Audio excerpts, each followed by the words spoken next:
What is educated person? Educated person is that the one who have a high knowledge, yung mataas bang pinag-aralan, yun ba yung matatawag natin edukadong tao? Not all people na may mataas na pinag-aralan is matatawag natin edukadong tao. Why? Because probably meron siyang pinag-aralan pero hindi niya kayang i-apply. So, ang matatawag natin na taong edukado talaga ay yung taong may pinag-aralan at kaya niyang i-apply yung kanyang pinag-aralan in any circumstances, in any situation.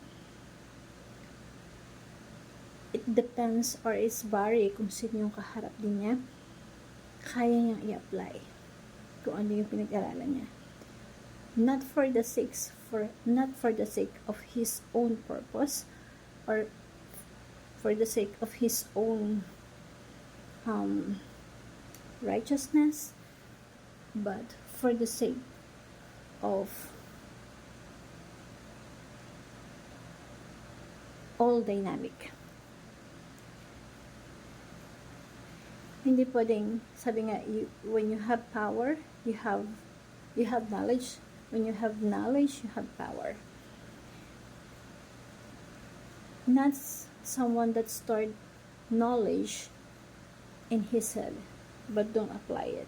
But someone apply for the sake of to apply what he learned at hindi nakakatapak ng ibang tao.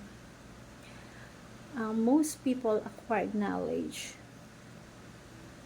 to down other people. Na kaya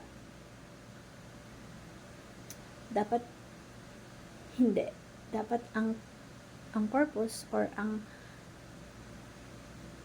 intention natin is we have to acquire knowledge to apply the knowledge and not to harm other people. Sa tamang pagkakataon, for the sake of doing the right thing, for the greatest good of all dynamic, not for the righteousness of himself or herself, na mapakita yung knowledge niya, pero with the purpose of to down other people. So, that's not really good. So, let us apply.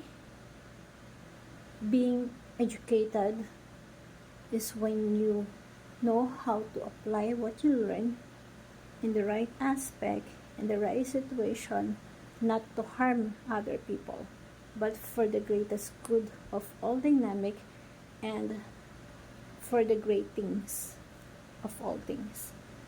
Thank you everyone, and God bless.